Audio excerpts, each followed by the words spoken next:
it off. So far, we have explored what forced Sennacherib's withdrawal. Now, a subsidiary aspect, how might the 25th dynasty's forces have managed to force that withdrawal? I believe my thesis, that Kushite Egypt turned back Sennacherib, is unshakable. My musing on how this might have happened are, however, in another class entirely. Caution says to keep quiet about them, so that if they are wrong, these musings do not contaminate the thesis's credibility. But the temptation is irresistible and perhaps useful too, in that it may help get the ball rolling and provide other people with something to argue against. Perhaps eventually a reasonable explanation satisfactory to most may emerge. The ideas described so far do not depend on those that follow in this chapter. If the following scenario should be devastatingly critiqued, the premise upon which it is built, that the Kushites played the pivotal role in causing a serious withdrawal, should not necessarily suffer. The premise is as independent as the scenario as a tree is to a treehouse. The premise is as independent of the scenario as a tree is to a treehouse. My assumption has been that Kushite Egypt's forces in the showdown of 701 were weaker than that of Sennacherib's. Any scenario, therefore, has the burden of demonstrating how this weaker party might have been able to outmatch the stronger. In earlier chapters, I have been careful so far to avoid suggesting that the Kushite Egyptian success took the form of an outright as distinct from de facto victory or triumph. Such terms would assume that after the clash of El Teke, a major battle or battles took place that produced a decisive military outcome for the pharaonic army.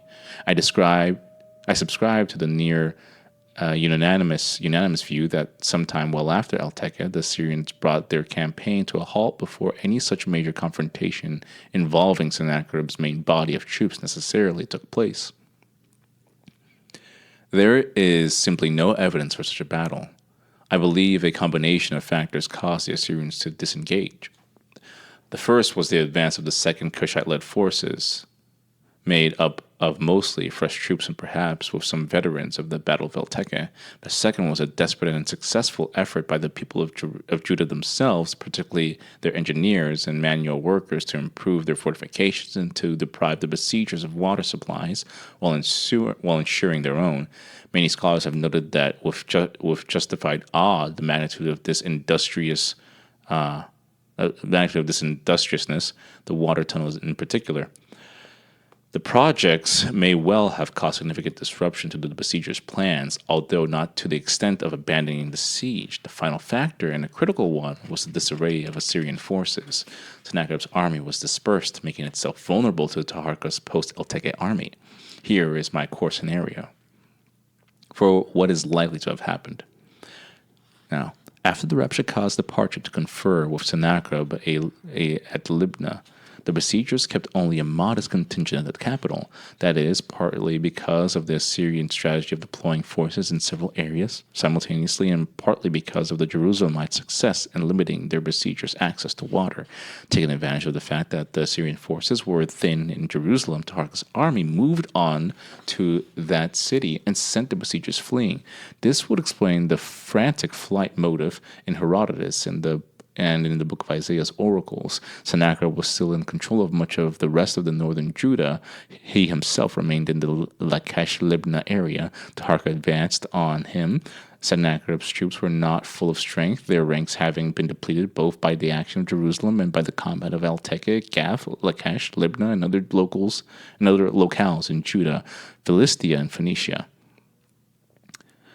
Rather than fight, the Assyrians and their opponents agreed to an arrangement whereby Judah remained viable, although this kingdom shrank in size, and paid a heavy penalty to Assyria. The details of this arrangement were probably reached not on the spot, but rather after Sennacherib's impromptu departure, when diplomats and other representatives of the various parties could meet. With all prudence thrown aside, here is somewhat of a playful elaboration of the core scenario. This embellished version will stick closely to the B1 text, mining it for possible clues. The Hebrew Bible's stories often contain detail for a purpose. Their pertinence may emerge only considerably later in the story. I am assuming that in the drastic editing of the deliverance narrative, the revisionist not only added a large section of new material, the B2 wedge, but in order to give the story a semblance of coherence, he deleted some of the original B1 story in constructing the scenario. I will therefore assume the reasons exist that reasons exist for certain of the story's seemingly trivial and pointless details. For example, the curiously exact description of the three Assyrian envoys standing near, of all places, a ditch. As the original version of the story unfolded, the relevance of such particularities might have become apparent.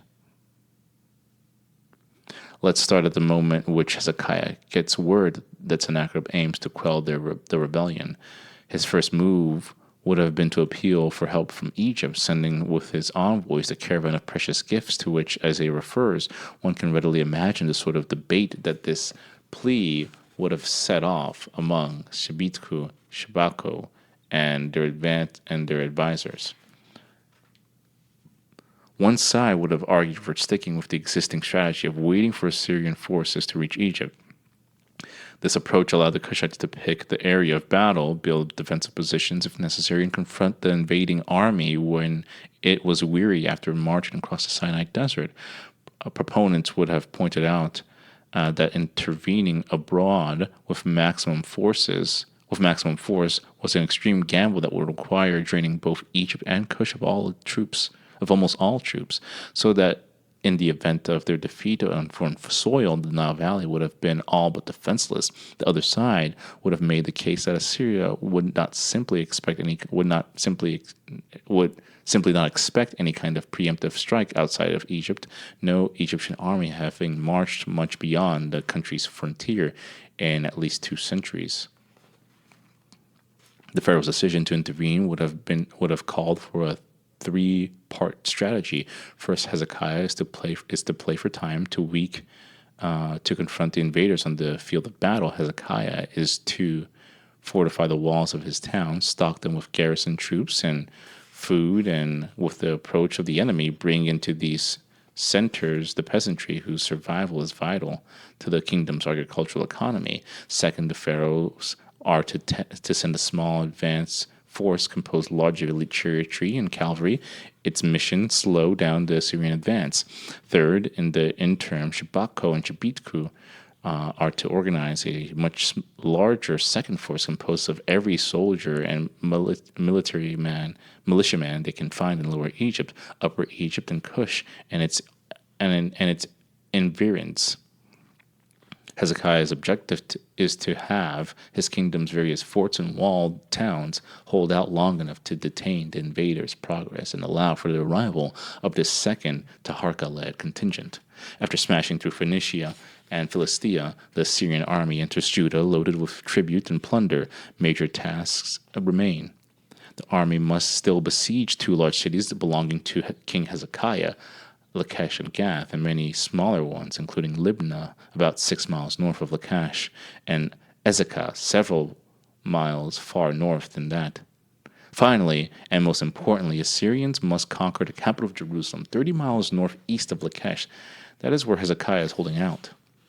Where the Assyrian loyalist king of Ekron, Padi, is in prison, and not least where most of the kingdom's treasure lies. Sennacherib, with his zest for battle, places himself at the heart of the action.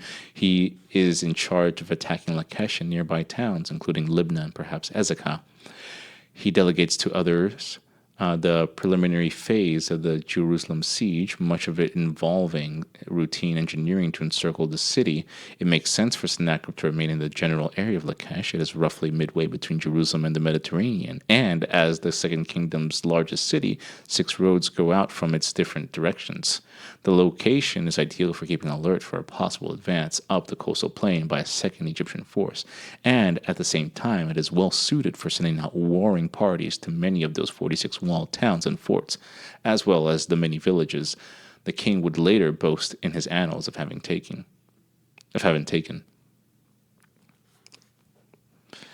While at Lachish, Sennacherib sends the 3 high-ranking aides, the Tartan, the Saris, and the Rabshakeh to Jerusalem with a large force.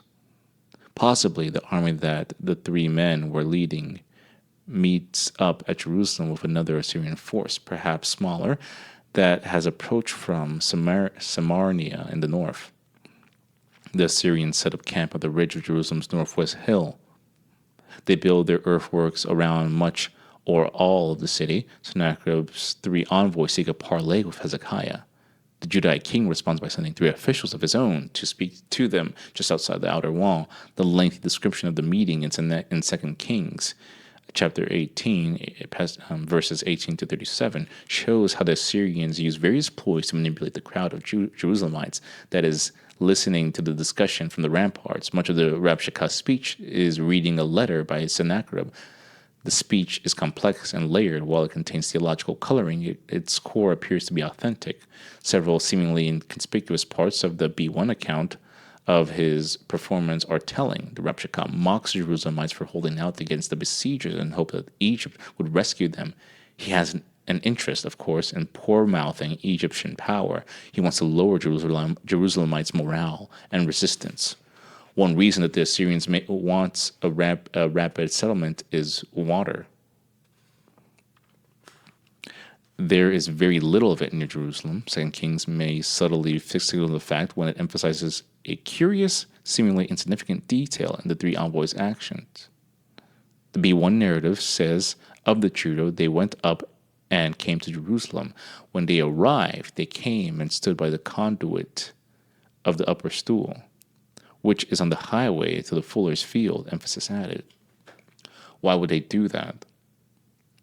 The site is not near their presumed camp, nor is it where they will later parley with the Jerusalemites. Why does the B1 account stress that these all-important visitors stop at this ditch? Because I suggest the ditch may be dry. This is the result of Hezekiah's elaborate plan, as 2 Kings Chronicles describes it, to close or divert springs and streams in the vicinity of Jerusalem. The effort has included a truly spectacular effort, the digging of a long tunnel through the limestone hill upon which the city stands. The tunnel diverts water from a source, the Gihon Spring, to a new reservoir built for this purpose inside a new wall. Other pools may accommodate the Gihon flow as well, although Hezekiah has constructed the thick new wall to protect these precious resources. This fortification is vulnerable to the sort of assault that the Assyrians mounted at Lachish.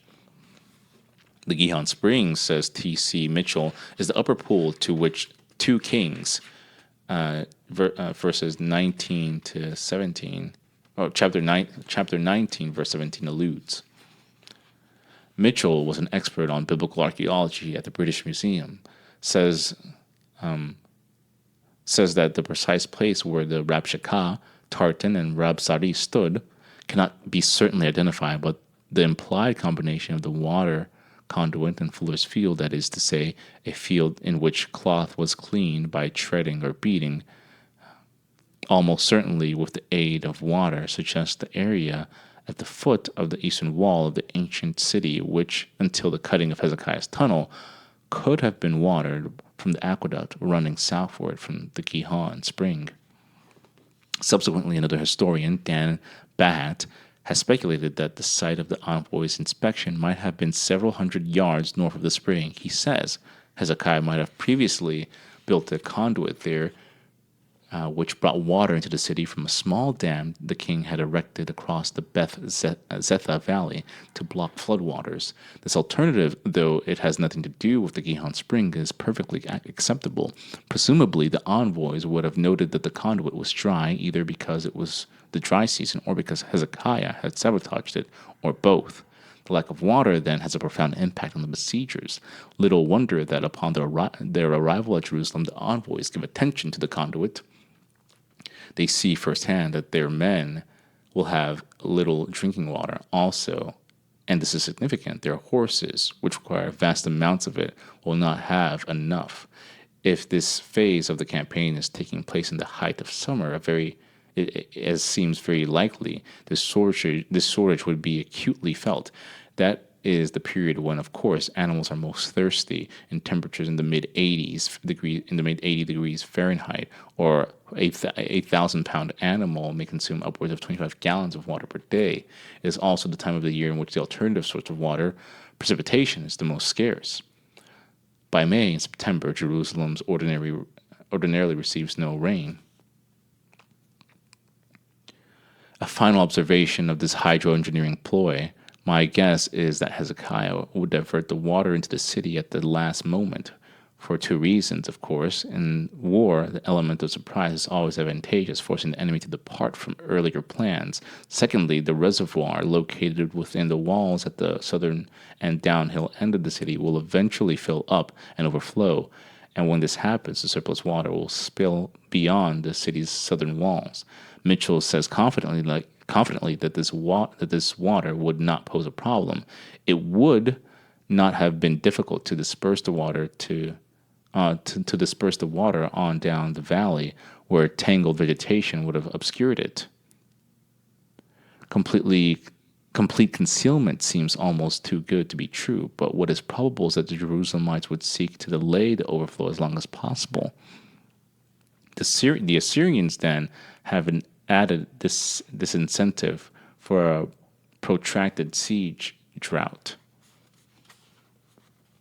Even if they could catch a bit of the reservoirs runoff, the prospect of the siege, like the one more than 20 years before in Israel, when Assyrians camped outside the capital of Samaria for 2 or 3 years before finally conquering it, would represent a severe strain on their most basic need. The extraordinary effort that Sennacherib musters to overcome Lachish quickly, including the building of a massive ramp of earth and rock at the very base of the city walls, shows how determined he is to keep his campaign from dragging on.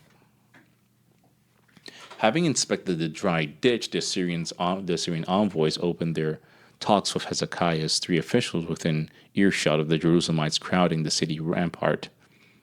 Midway through the remark, the Rabshakeh says that he is not only addressing Hezekiah's 3 representatives, quote, "I am also talking to the people who are sitting on the wall, who will have to eat their excrement and drink their urine, just as you will."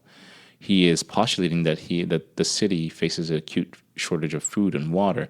He is evidently impressed by the disappearance of the reputed water supply outside the city's walls. He seems unaware that the Jerusalemites have so much water they could be swimming. After describing the meeting, the B1 account says the people on the wall kept quiet, just as King Hezekiah had told them to. That is an odd command. One can see why the Assyrians want to speak within hearing of the citizenry for propaganda purposes, but why is the king anxious that the people restraining themselves from talking back? Several possibilities come to mind. One is that the king does not want his people to hurl insults that might provoke the attackers to deal extra harshly with the city. Another possibility concerns the Harkis advance. The success of the Cushite strategy depends on keeping Hezekiah from surrendering before the rescue unit arrives. Presumably, to keep the king's hopes up, the Cushite would have tried to communicate secretly with Hezekiah to tell him about their firm intention to arrive within the given time period. Presumably, too, Hezekiah anxious to boost the morale of his people and thus reduce intense pressure on himself to surrender, would have passed the news on the population. The besieged may have known a lot more about the advancing force's strength, timetable, and itinerary than the besiegers. And Hezekiah would not have wanted any of his subjects to blurt out such information. Another possible reason the king insists on silence on the walls is that he may want to keep the people from shouting defiantly that they have plenty of water. If the Assyrians discover early on that Jerusalem faces no drought, that intelligence could be dangerous to the city. The besiegers would realize that if they aim to inflict privation on the city, they could be there a long time. They might decide to attack instead. And Hezekiah is playing for time until the Cushite Egyptian forces arrive. In the event that the Assyrians were aware of the water situation, how soon would it take them to launch a full-scale attack on Jerusalem? Not immediately. The Jerusalemites have built a strong, stout new wall beyond the perimeter of the existing one. Despite the desertion of some top soldiers, the city can put up more than a token defense. It has no lack of people to dump rocks, boiling liquids, and whatnot on the attackers. It is likely the Assyrians will want to aim to amass a larger force for this attack. They will wait until those forces in and around Lachish, Libnah, and elsewhere are free and can gather at Jerusalem.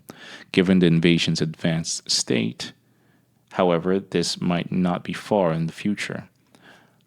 The point underlying all this verbal fencing between the shrewdly inquisitive Rabshakeh and the coy Jerusalem officials is that the city has adequate water supplies and its besiegers have little, probably far less than they have originally anticipated.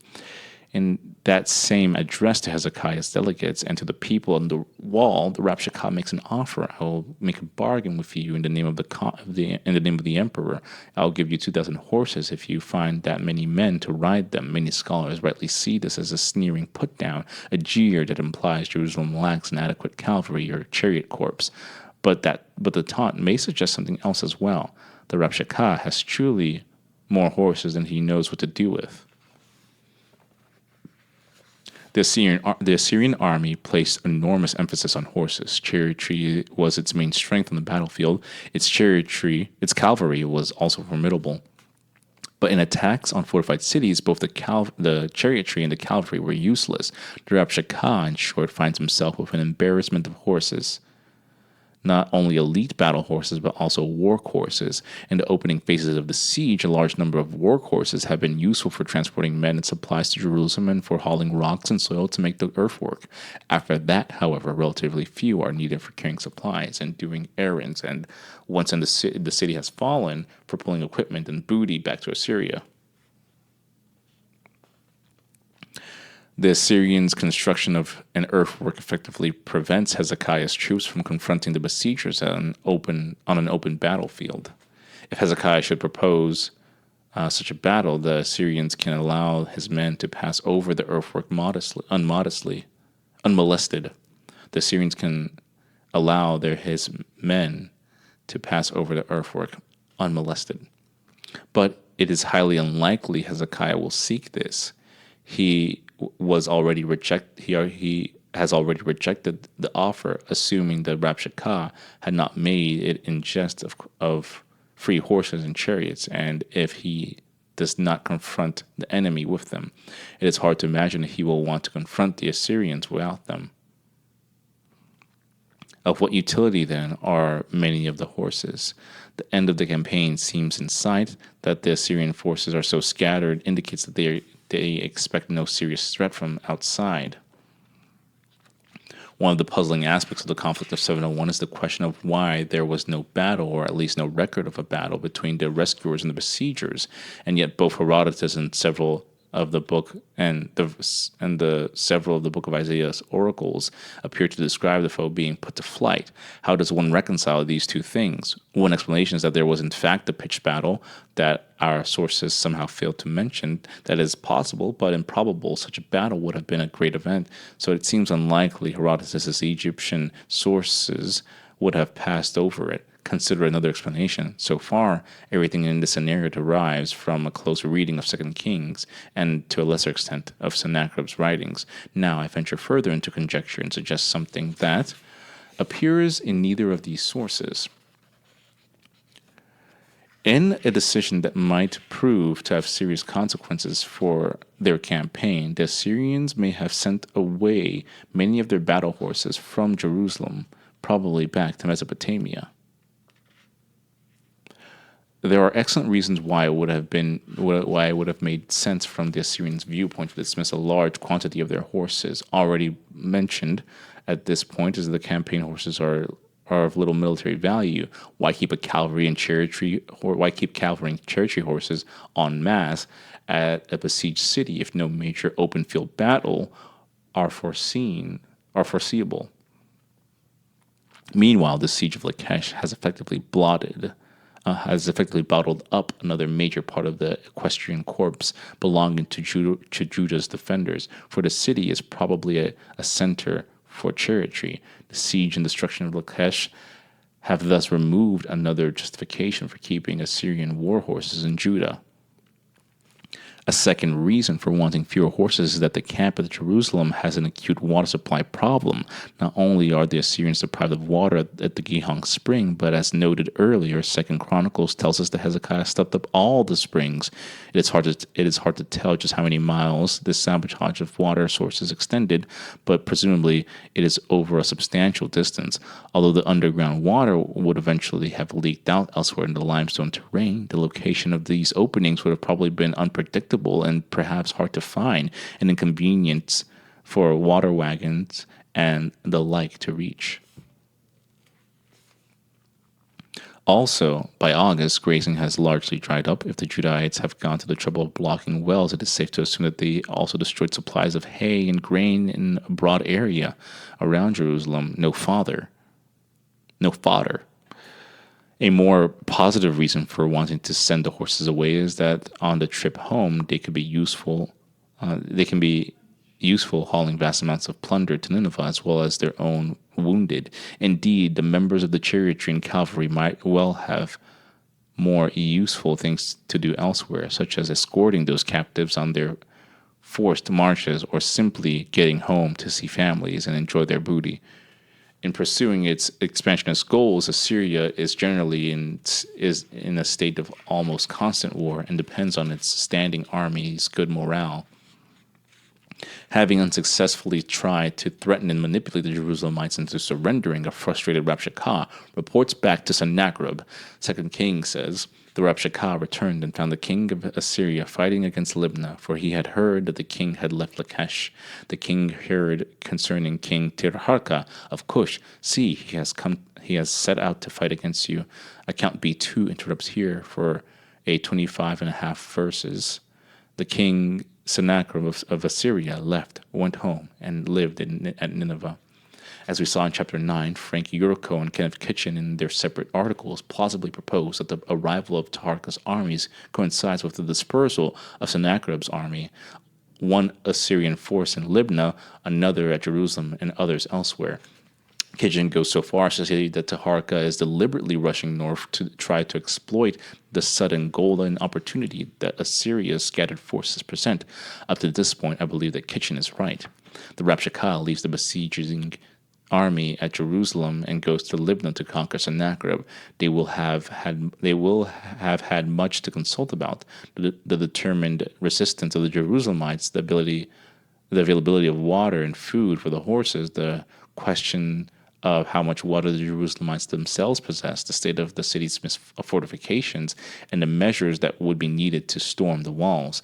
At this point in the narrative, Taharka's forces materialize on the horizon. Where does this army come from? Yurko quite reasonably speculates on the two Cushite Egyptian forces in these terms. The Cushite troops in the unit that fought at El Teke may represent personnel stationed in Memphis and throughout the Delta, who logically would be the first to be called for the operations in Philistia. By contrast, Taharka's group was mobilized from Cush. Although this second contingent would have composed largely of Cushites, it's quite possible that also taking part were other sub-Saharan peoples, including tribal groups who were allies or vassals of the kingdom of Cush, as well as native Egyptian security forces stationed at Thebes and elsewhere in the two lands could have been enlisted en route. Just as the Assyrian army was an amalgam of people of different national backgrounds, probably was the force of the pharaohs had cobbled together to fight it. In the latter part of the march within the corps, veterans of the force that had already fought at El Teke could have also joined. The Bible makes the report of Taharka's advance sound sudden and unexpected by the invaders. One has to assume that the Assyrians, highly competent as they were in military affairs, have their share of spies, but their intelligence network might not understand the true destination of the forces coming down the Nile from Cush. The Assyrians may simply assume that these forces were intending to gather into the eastern delta or the general region of the Sinai and remain there. establishing an essentially defensive position to discourage an anticipated Assyrian invasion of Egypt, it is easy to imagine that Sennacherib may receive only modest advance notice that the Cushite Egyptian army is actually pushing on to Kor. As he approached Kor, where would Taharka direct his forces? He has two principal choices: the Libna-Lachish area or Jerusalem. Sennacherib is at Lachish, yet the town itself is only of modest importance. Lachish, which is just 6 miles or so farther and important, has just fallen and is thus a lost cause.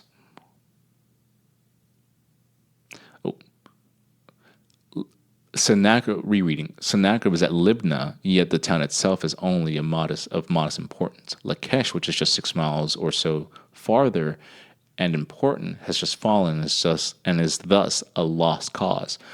From Taharka's perspective, the reasons for making Jerusalem the priority are compelling. The two things necessary for the potential buffer state's viability are holed up there: the monarch, as well as his heirs, and presumably the vast majority of the kingdom's leadership class and tradespeople that Assyria has not already killed or claimed as booty. If Jerusalem falls, so will Judah. As suggested here, the Assyrian forces besieging the capital may also be weak and vulnerable. A significant number of equestrian units may have set off home. Workhorses may also have departed, hauling battlefield ordnance, treasure, and wounded.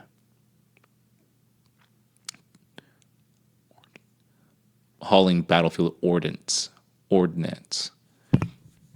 treasure, and wounded. Taharka hastens towards the capital. The Assyrian army, perhaps caught by surprise or unable to get reinforcements in time from Sennacherib, flees, probably without making a stand. If Herodotus and also the book of Isaiah are accurate, the Cushite Egyptian forces give them pursuit and inflict significant losses. The city's people go to the housetops, the better to view the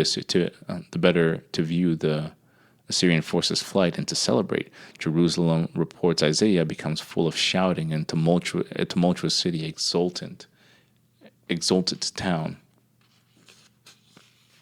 But the war is not over yet. Sennacherib is still in the area of Libna and Lachish. It is likely that the main body of his forces are available to him there. If Sennacherib's troops are indeed dispersed at Lachish, Libna, and perhaps elsewhere, he can regroup them at this time. Yet no evidence exists of a battle. Why would there not have been one? Why would Taharka prefer to let Sennacherib leave peaceably and to negotiate a treaty with him? Perhaps one reason is that no one is ever certain of winning a fight, especially against troops more experienced than one's own. Taharka's armies represents Egypt's and Kush's last hope for security. If Taharka's army lost this battle, Assyria could amble up the Nile Valley almost at will. Secondly, the first Kushite Egyptian fighting force has seen some of its ranking members taken prisoner at El Teke. In his annal, Sennacherib speaks of having captured Egyptian charioteers with their princes and also the charioteers of the kings of Ethiopia. One can readily imagine that the 25th dynasty will want these prisoners returned. The charioteers are the army's elite, and the Egyptian princes, whose very presence in Kor demonstrates their loyalty to the dynasty, are likely valuable to the Kushites for Egypt's continued unity. Between the pharaonic family and the captured Kushite princes, close political and personal ties probably exists. Further, a defeat of Sennacherib might not mean a permanent defeat of Syria. Its war machine might have been capable of renewal, and if Taharka could strike a mortal blow to the empire, he has to bear in mind that Assyria is not the only militaristic threat in the region. Babylonia is emerging as another threat. Witness Merodach Baladan's strength. Babylon might simply replace Assyria as the next imperial predator. which is exactly what happens after Nineveh's overextended empire crumbles in the late 7th century BC. In 701, therefore, the 25th dynasty might prefer to make peace with the enemy it knew than to destroy it and open the way for more trouble. Nor is it the ethos of the Kushite dynasty to go for the jugular. Witness how Pa in 728 dealt with his foes, Tefnonc and others.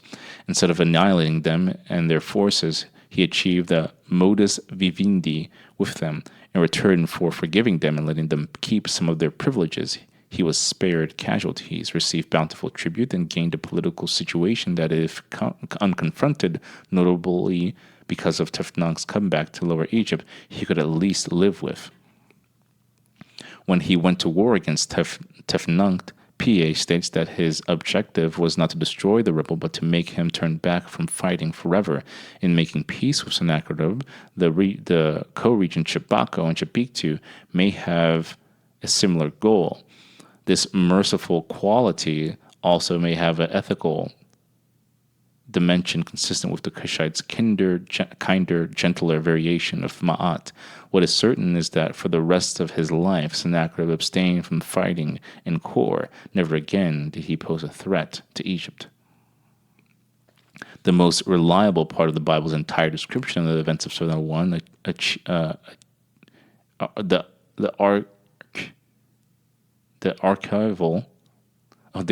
archivally based account A in 2 Kings explains what happened next.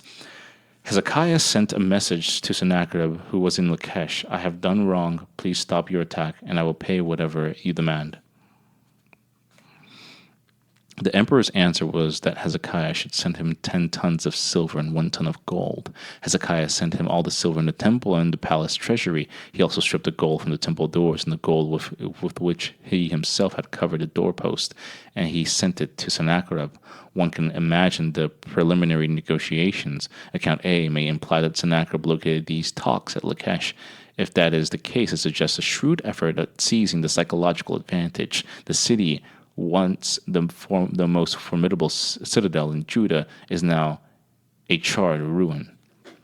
The emperor's conquest of it is a great military achievement, since no other victory was ever recorded by Sennacherib in such lavish display, points out archaeologist David Usishkin, alluding to the famous bas relief.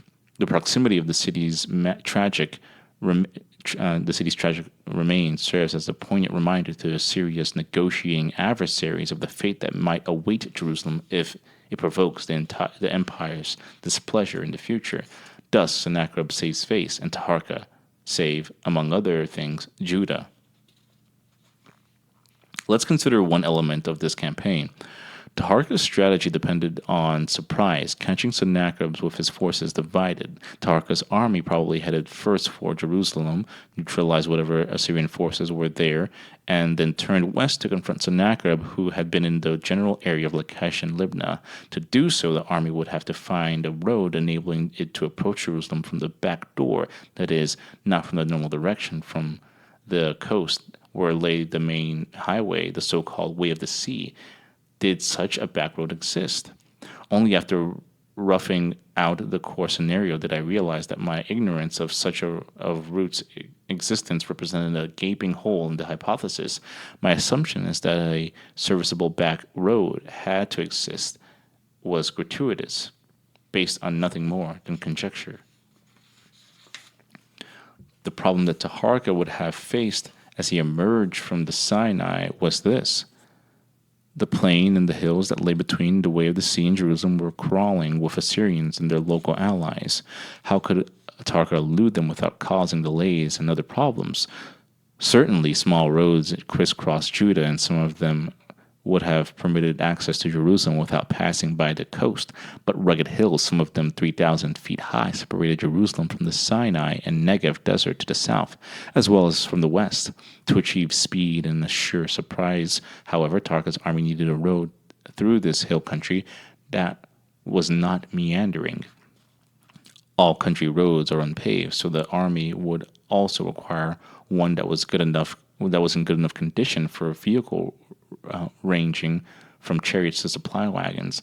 The road also had to be broad enough to accommodate these vehicles. Finally, the reasons of speed, the route ideally should not be that steep. Did such a route exist?